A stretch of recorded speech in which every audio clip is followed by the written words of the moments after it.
This morning we continue on a teaching, tenacity of grace. This is part 2. This is the last teaching on the tenacity of grace. And last week we said that tenacity means stubbornness, firmness, obstinacy, resolve, persistence, and insistence and doggedness. So we spoke about tenacity, its meaning, and we spoke into how what God has done for us.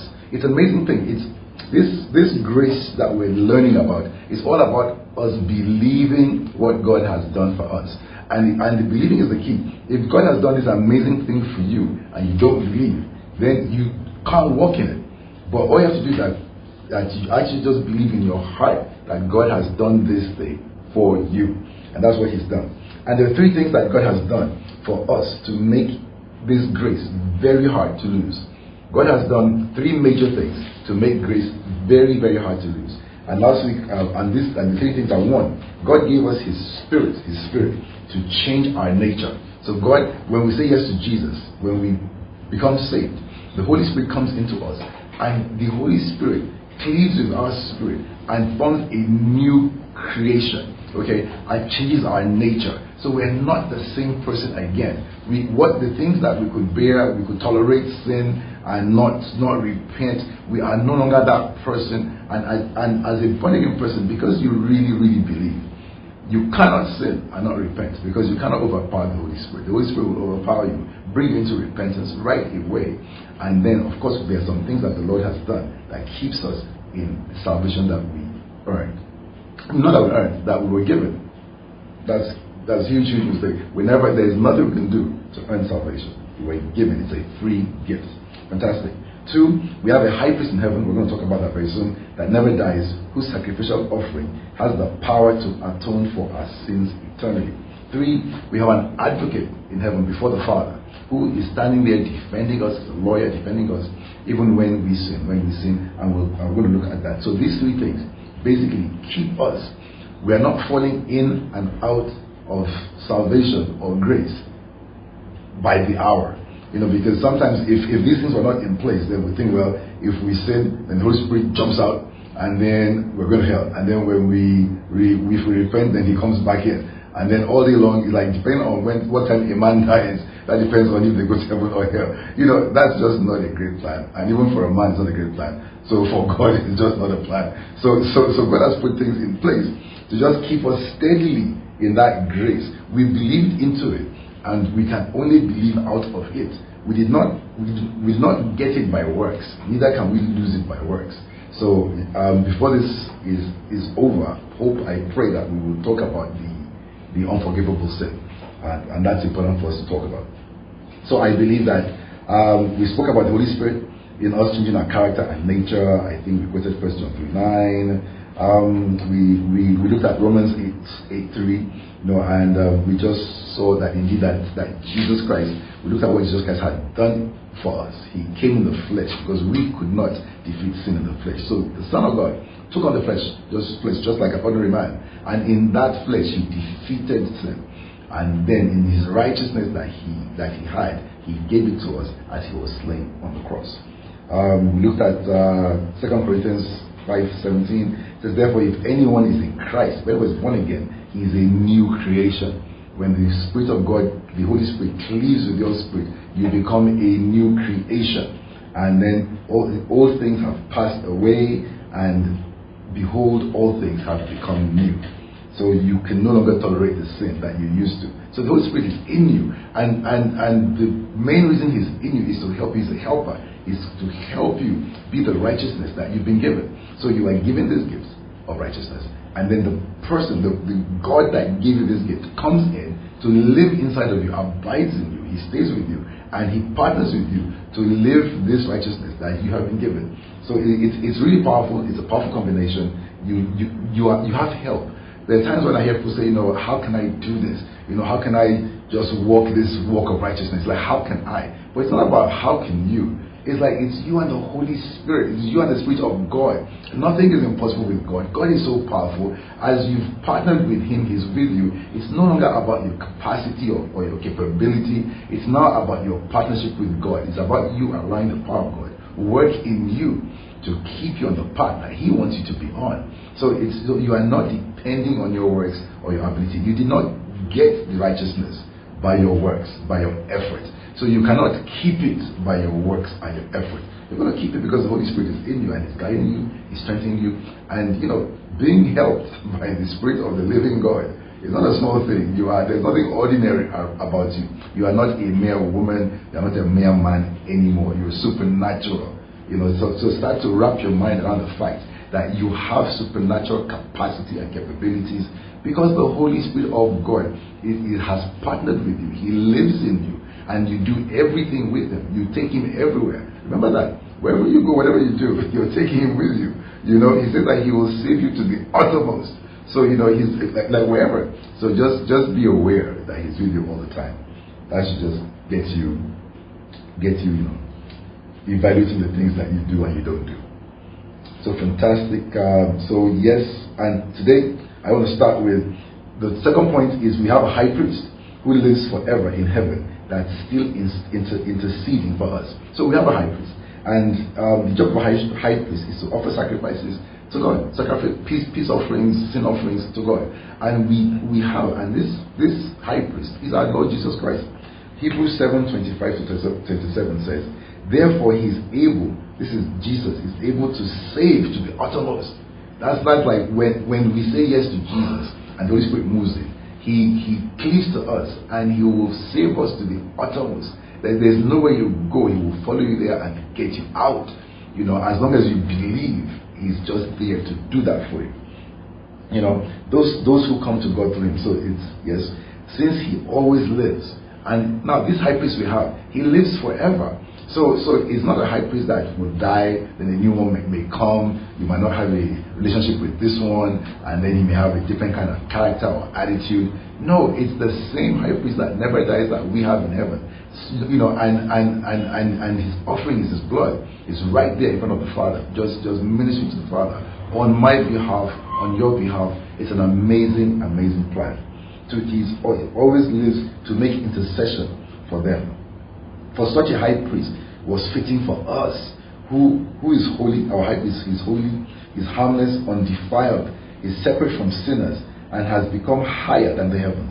That's the quality of the high priest that you and I have in heaven. So God has put so many things in place to keep us in grace that makes grace tenacious. That's why the topic is the tenacity of grace. That this grace, when you do believe into it, it's not easy to lose. It's not easy to lose. I mean, you cannot lose it by doing things, and if you've got the capacity to just continue to sin without remorse, without repentance, then the Holy Spirit is not in you. Then you're not under grace. You're not saved. There are many people who claim they're saved, but they have some capacities in them that demonstrate clearly that they're not saved. So please, check your heart. When are you conscious of your righteousness? And when you do something wrong, do you repent? Does the Holy Spirit in you grieve? Do you feel the Holy Spirit grieve? If the Holy Spirit is not grieving when you do things that you know are wrong, then He's not there, because the Holy Spirit will always grieve when you sin. So let's get to that point where we're living a life that's in complete partnership with the Holy Spirit, where we know we're in partnership with Him because we can hear Him, we can feel Him, we just know He's there. So if you're living a life right now and you call yourself a believer, but you're not feeling the Holy Spirit doing anything in your life, He's not grieving when you sin, He's not He's not pulling you here, talking to you, guiding you. If He's not, then He's not there. So it's a very simple thing. He's just not there. Then you need to get into the gospel, read the word, listen to this recording, and believe what is being said, believe what God has done for you, that indeed Jesus Christ is the Son of God, and He came to be a sacrificial lamb to take away your sins and give you His righteousness. And once you believe that, things change right away. So if you haven't gotten there right now, this is a good time to just believe in your heart. Even before we say the prayer, you can say it by yourself. Just accept and say, I believe that Jesus Christ is the Son of God and that He died to take my sins away. That's it, really. And everything changes. So we have this high priest. And it says, 27, this is Hebrews 7:27. who does not need daily, as those high priests, to offer up sacrifices, first for his own sins, and then for the people's. For this he did once and for all, when he offered himself up. So Jesus Christ has done it for us once and for all. He's paid the ultimate price. He's the ultimate sacrifice, and our sins have been taken away from us, nailed to the cross. Amen. Amen. Amen. Amen. So as I said, this is the reason. Then also let's look at Hebrews 8, 1-3. It says, now this is the main point of the things we are saying. We have such a high priest who is seated at the right hand of the throne of the majesty in heaven, minister of the sanctuary and of the true tabernacle which the Lord erected, and not man. For every high priest is appointed to offer both gifts and sacrifices. So this high priest that we have is still appointed to offer gifts and sacrifices for us. And if he's offering gifts and sacrifices for us, it means that the work he's doing is keeping us in his righteousness. He's making atonement. The atonement he made on the cross is still being made. When he said it was finished on the cross, it means the work he came to do on the earth was done. But the work of our Lord Jesus Christ over our salvation and grace is not done. It's an eternal job. It's an eternal work, because he's still doing it in heaven right now as our high priest. And because I said three things. The third thing is we have an advocate, a lawyer, a defender before God the judge. I'll say it one more time. We have an advocate who is like a legal defender, before the judge. And the judge is our God. God is the judge. 1 John 2, 1-2. 1 John 2, 1-2 says, my little children. When John the Beloved starts saying, with my little children, he's not talking to unbelievers. He's talking to believers. So I just want us to know this right now. That John the Beloved is talking to believers. He says, my little children, these things I write to you so that you may not sin. And it's actually, the word uses that you may not continue to sin. And if anyone sins, continues to sin, if anyone sins, we have an advocate, a defender, a lawyer, a representative with the Father. Who's the judge? Jesus Christ. And that's the advocate. His name is Jesus Christ, the righteous. And he himself, is the propitiation, which means the appeasement, the payment for our sins, and not for us only, but also for the whole world. What John the Beloved is telling us is that right in front of Father God, we at all times, day and night, we have a legal defender before the Father. And the picture he's drawing here is a picture of a heavenly court, because you see the word advocate, you see the word judge, so God is the judge. Now guess what? His Son is our defending attorney. That's there too. And then that same Son is the one who has made appeasement, the one who has actually paid the price of the fine. It's like the accuser. Obviously, the accuser of the brethren is the devil. So the devil is there. So we sin. The devil is accusing us before the Father, because obviously he wants us to go to hell. And there is Jesus saying no before the Father, that that this person is one of mine. Look at my hand, look at my blood. And right there you have instant defenses put in place to speak for you in heaven.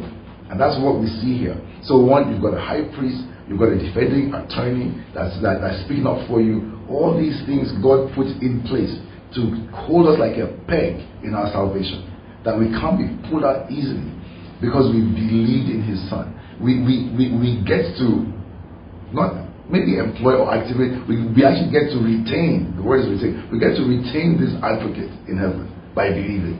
We get to enjoy the covering of this high priest because we believe. So much has been done, and because we believe too, the Spirit of the living God has moved in with me into my heart to help me live this life in the righteousness that I've been given. If you look at everything that the Lord has done to just hold us in this grace, you come to the conclusion that this grace we have is tenacious, it's dogged, it's stubborn. It's a grace that when we believe into it and you come into his presence, Father God through his Son Jesus holds us with such power that we cannot get out For as long as we believe, as long as you are believing, you are making your way to heaven. You will not be lost. If I wish I could just express God's love for you, for your soul, His love for you. The word says, what will it profit a man to gain the world and lose his soul? If you look at this statement, it means that if you put the world here and his soul here, God will choose the soul. That soul to God has more value than the world. You just get that. And so it's amazing. And one thing for us that we should get into this grace that we've been given, we should believe into it. And then when we start enjoying this amazing thing we have, because we understand it now, it should be a burden on our heart to let those that don't know, guys, God has done an amazing thing for you. Can I just tell you about it? And all you need to do is believe to be a partaker of this thing, because that's what God has done. Everything that whether you believe it or not, God has done it. Your not believing does not mean He did not do it. And your believing just brings you into participation and enjoyment of what the Lord has done. So let's just really start to just enjoy the grace that we have, and to start to talk about it. Let's not just keep quiet and not share this amazingly good news that we have. It's just an amazing setup. We could never ever lose a case, because this heavenly court that we have is amazing, because our rep, the person that's representing us, is the Son of the Judge Himself. There's no how we could ever lose a case in a court like that. I hope that we just got that. Now, at some point we've got to talk about the unforgivable sin, because grace is hard to lose, but it can be lost. It's really hard to lose, but it can be lost, but not by everybody. There's some special conditions around that. You cannot. Okay, I'll start with this. You did not become righteous by your works.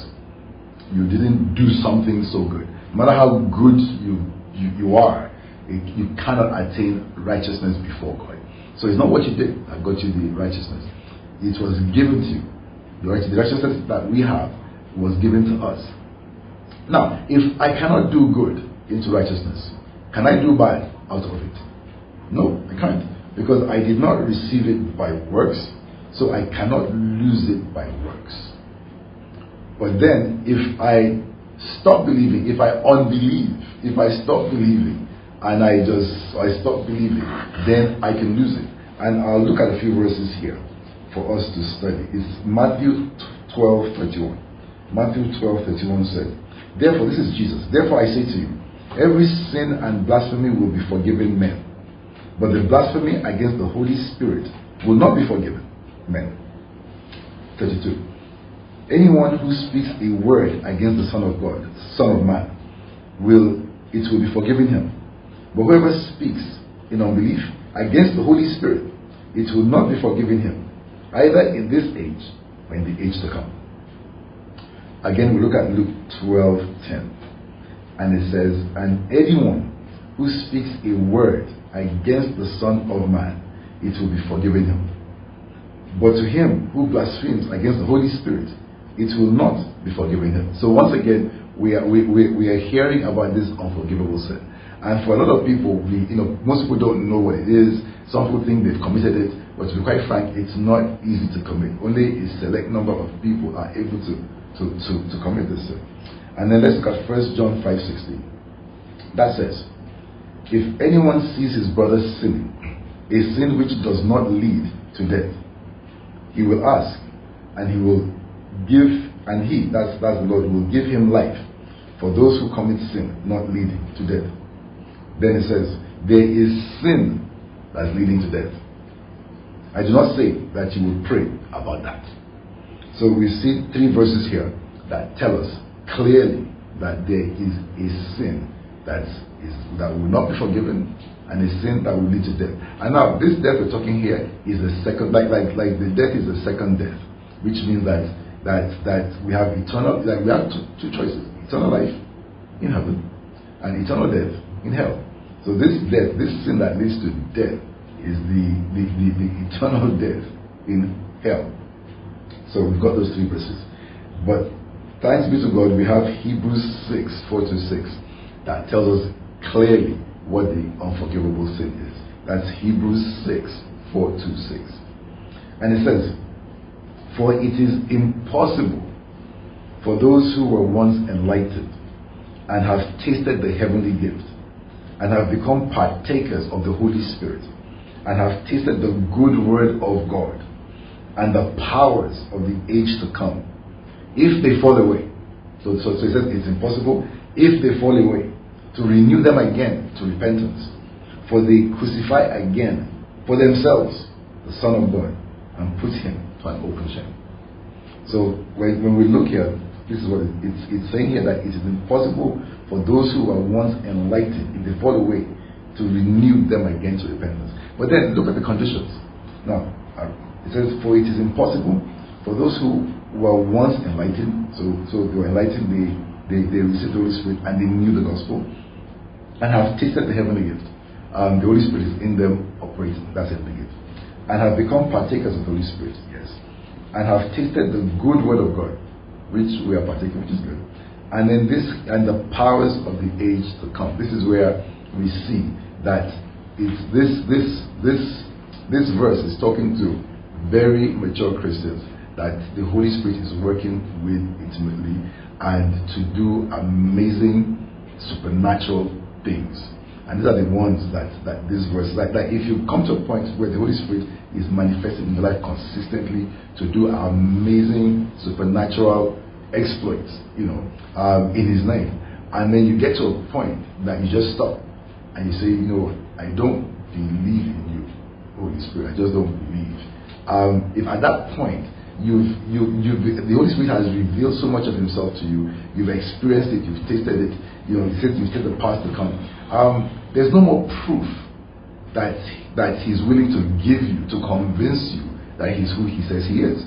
So at this point, if you're able to walk with Him to that point, and then you say, you know what, I don't believe anymore.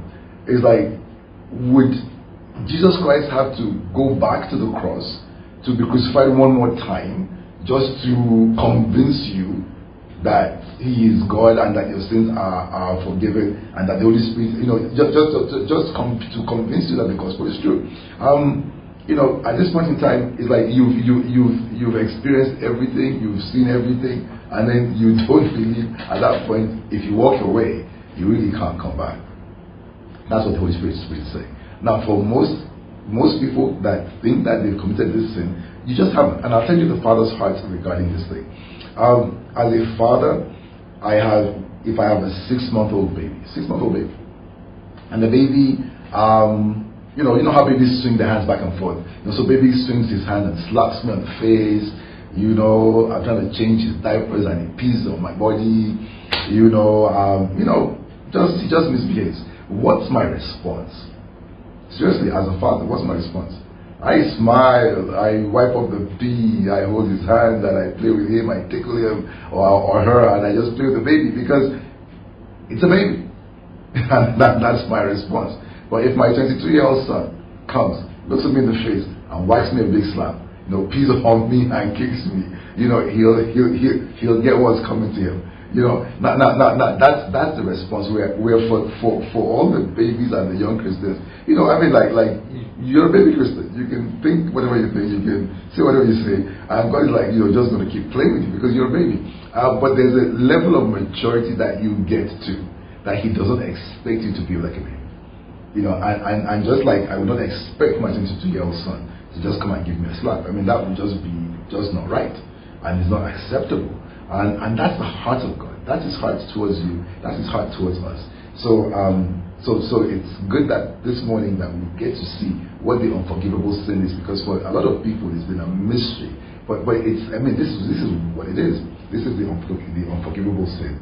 And to be quite frank, you have to get to this place of maturity before you can commit it. And to be quite frank, by the time you get to this place of maturity, it's hard for you to turn away. It's really hard. You must really have fallen, and the Lord will give you so many opportunities to turn back. But if you just get strong-headed and you just keep walking, and then you can't come back. So I hope that we just got that there. And that's the Father's heart right there. Two things to know that you're in grace. There are two ways that you can know, that you can check yourself to see if you're in grace. And I'll start with the first one.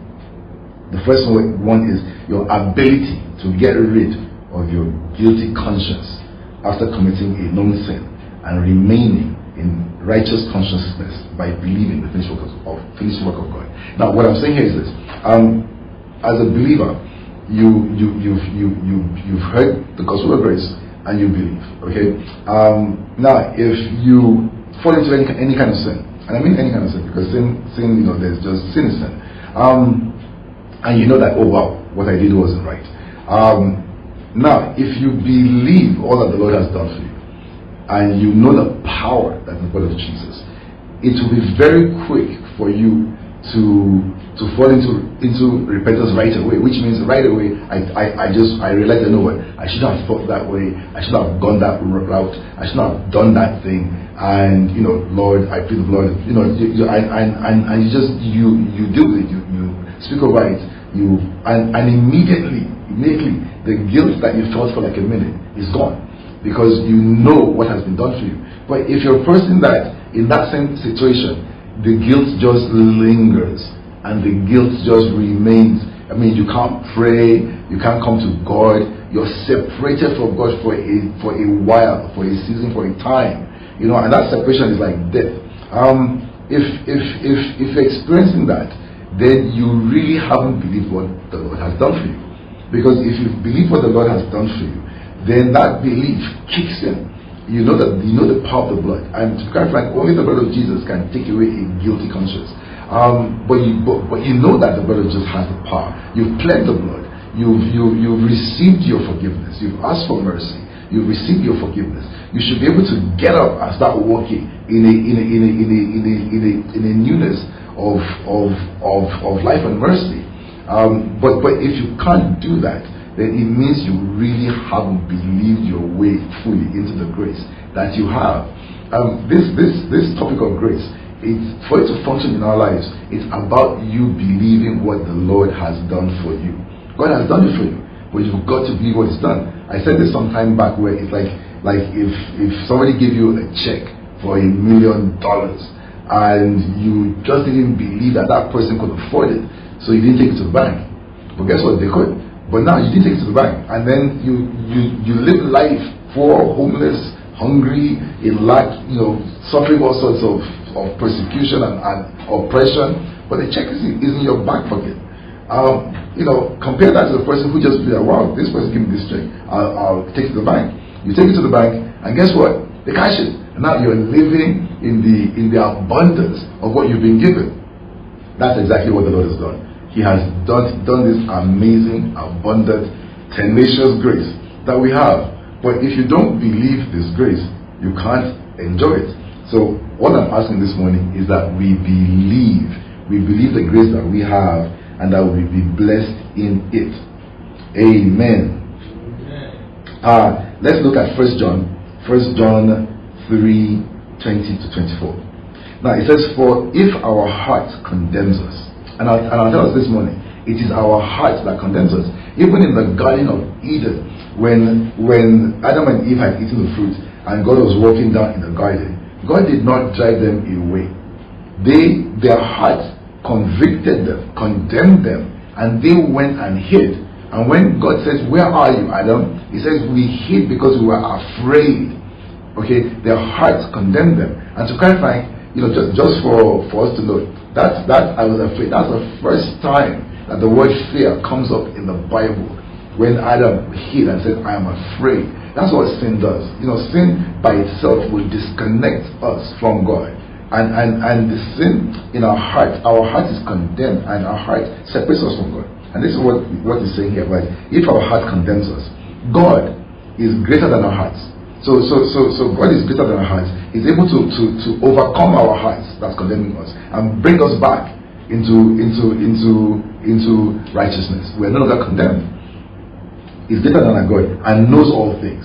So it's like whatever you did, He knows, but He's greater than your heart. So He's going to overcome your heart and bring you back to Him. That this shows the heart of God. God loves you so much that it's interesting. I'll say this, and for some of us we can wrap our minds around it. For some of us who will struggle, but God is not really concerned about sin. Sin does nothing to God. What God is concerned about is what sin does to you, what sin does to me. That's God. See, God is willing to just not even focus. God is not focused on your sin. God's focused on your separation. God's focused on what the sin has caused you to do, what is done to you, so that the sin has cut you off. That's what He's concerned about. It's like the sin doesn't do anything to God, but God does not like its effect on you.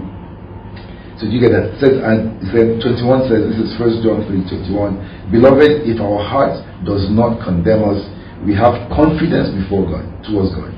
And that's true. It's when our heart condemns us that we lose confidence. We can't come to God, we can't pray, we can't connect. But if our heart did not condemn us, then we'll have confidence towards God. So God, what grace does for us, God did this to us through grace. He uncondemns our heart. Because we know what He's done, we know that we have a high priest, we know that we have an advocate, even when we've done something, and we know we have the Holy Spirit. So even though we are falling into sin, the Holy Spirit jumps into action, brings us into repentance, which we have to come into repentance, brings us into repentance. Our high priest in heaven jumps into action, and he's making the offerings before the Father. Our advocate is jumping into action. He's arguing our case and knocking off the devil, the accuser. So much has been put in place, and immediately our hearts, because I know this, I know what is going on, I know what the Lord has done for me. My heart that's attempting to be condemned is restored immediately, because I believed into grace. I believe what the Lord has done for me, and right away my heart is renewed, and I can stay with the Father. I can cling to Him. I don't have to run away from Him, because God is greater than my heart. He has overcome my heart. He's removed the condemnation and brought us. He's justified us. It's called justification. We have been made just as if we have no sin. So the whole idea of justification is like we are being moved from sin to righteousness. There's no point being justified if you had no sin. So the fact that we're still being justified means that the Lord is keeping us out of sin and bringing us into righteousness in His presence. I hope that we get this. I really hope that we just get this. He says, beloved, if our heart does not condemn us, we have confidence towards God, and whatever we ask we receive from Him, because we keep His commandments and do those things which are pleasing in His sight. And this is His commandment, very, very powerful, that we should believe in the name of His Son Jesus and love one another as He gave us commandments. I'll say this one more time, because sometimes people get confused. They're thinking of the commandments of the law, they're thinking of many rules and regulations, but this verse 23 says clearly, and this is His commandment. This is the commandment that we have in this dispensation, okay? That we should believe in the name of His Son Jesus Christ, okay? And love one another as He gave us commandment. And we've been asked to love one another as He loved us. The commandment in this dispensation is love. And it needs to be taught a whole lot more. The commandment that we have in this dispensation is that we love one another as Jesus Christ has loved us. Every single one of us has to have a revelation of how we have been loved. We've been loved sacrificially, unconditionally, intentionally. We've been loved in amazing ways that we need to know, because we are expected to love every single person in the same way. That's the commandment. That's the commandment that we either make or break. And that's just something really powerful that we need to learn. Also, Hebrews 10:22 says, let us draw near with a true heart in full assurance of faith. A full assurance of faith. That we believe what has been done for us of faith. Having our hearts sprinkled with the blood of Jesus from an evil conscience, and our bodies washed with pure water. The Bible here, the Holy Spirit here, is calling a guilty conscience an evil conscience. You just get that? Whenever you allow guilt to remain in your heart, it is evil. It is evil. It's called an evil conscience, because one, it separates you from God, and you stay separated just because you have not believed all that the Lord has done for you to make sure that guilt does not remain in your heart. I mean, God is bothered more about the guilt that remains in your heart than the sin. Start to get this right here. And we're not talking about people who do bad things and just don't care. That's called a seared heart. That's not a contrite or a yielded heart. Because it's just a hardened heart that's willing to do evil and not care. No, we're talking about a heart that is alive, that is yielded, that is soft, that even though the things are done and the guilt comes in, because you believe, and the Holy Spirit that is residing in that heart is able to uncondemn your heart. It says because God is greater than your heart, and the Holy Spirit in your heart, He uncondemns your heart. I hope we can wrap our minds around this, and then your heart moves from being an evil heart to being a righteous heart, from being a guilty heart to be a righteous, conscious heart. So God does not want us to live in a consciousness of our guilt, because in that consciousness we are separated from God. This thing is really important. God wants us to live in a righteousness consciousness where we are, like, at all times we are conscious of our righteousness in Christ, and that's what our focus is. That's what is ruling and reigning and just in our hearts. That's what the Lord wants, because in that state of heart we are able to stay connected to God, and that's what He wants.